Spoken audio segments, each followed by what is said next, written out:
Hyderabad Chaitanyapuri police station పరిధిలో దారుణం జరిగింది. అర్ధరాత్రి సత్యనారాయణపురంలో మానసిక దివ్యాంగులైన సృజనారెడ్డి, విష్ణువర్ధన్ రెడ్డి అనే కవలల పిల్లలను చంపి కారులో తరలిస్తుండగా స్థానికులు పట్టుకొని పోలీసులకు అప్పగించారు.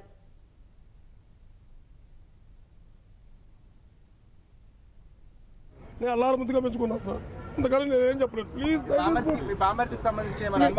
ఏం అనుమానం లేదు సార్. ఎటువంటి లేదు, అసలు ఆలోచన లేదు సార్. ఎటువంటిది లేదు మాకు.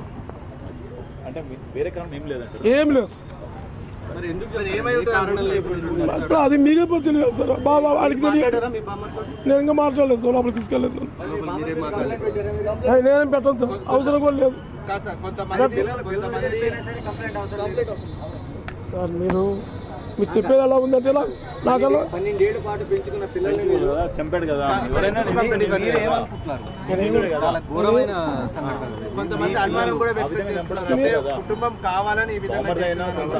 ఏమీ లేదు సార్. అంత దురదృష్టం మేము చేయము సార్. మేము ఇంకా బాబున్నాడు సార్, చిన్న బాబు.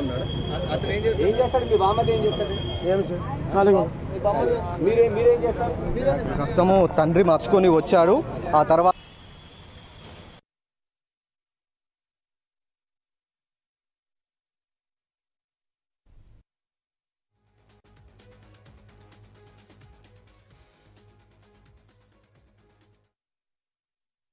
హైదరాబాద్ చైతన్యపురి పోలీస్ స్టేషన్ పరిధిలో దారుణం జరిగింది. అర్ధరాత్రి సత్యనారాయణపురంలో మానసిక దివ్యాంగులైన సృజనారెడ్డి, విష్ణువర్ధన్ రెడ్డి అనే కవల పిల్లలను చంపి కారులో తరలిస్తుండగా స్థానికులు పట్టుకుని పోలీసులకు అప్పగించారు. కవలలను హత్య చేసింది మేనమామ మల్లికార్జున్ రెడ్డి అని నిర్ధారించుకుని అతన్ని అరెస్టు చేశారు. నల్గొండ జిల్లా మిర్యాలగూడకు చెందిన శ్రీనివాసరెడ్డి, లక్ష్మీ దంపతులకు మానసిక వికలాంగులైన 2 కవలలు జన్మించారు.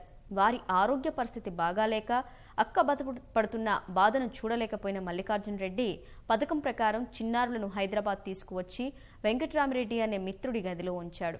అనంతరం మిత్రుడి సాయంతో 2 చిన్నారులను హత్య చేసి కారులో తరలిస్తుండగా ఇంటి యజమాని గమనించి వారిని అడ్డుకొని పోలీసులకు సమాచారం ఇచ్చాడు. పోలీసులు హుటాహుటిన ఘటనాస్థలికి చేరుకొని మల్లికార్జున్ రెడ్డి, వెంకట్రామిరెడ్డి, కారు డ్రైవర్ వివేక్ రెడ్డిలను అరెస్టు చేశారు.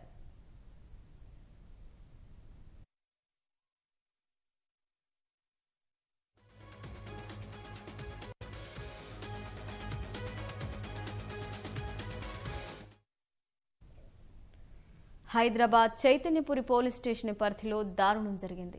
అర్ధరాత్రి సత్యనారాయణపురంలో మానసిక దివ్యాంగులైన సృజనారెడ్డి, విష్ణువర్ధన్ రెడ్డి అనే కవల పిల్లలను చంపి కారులో తరలిస్తుండగా స్థానికులు పట్టుకొని పోలీసులకు అప్పగించారు.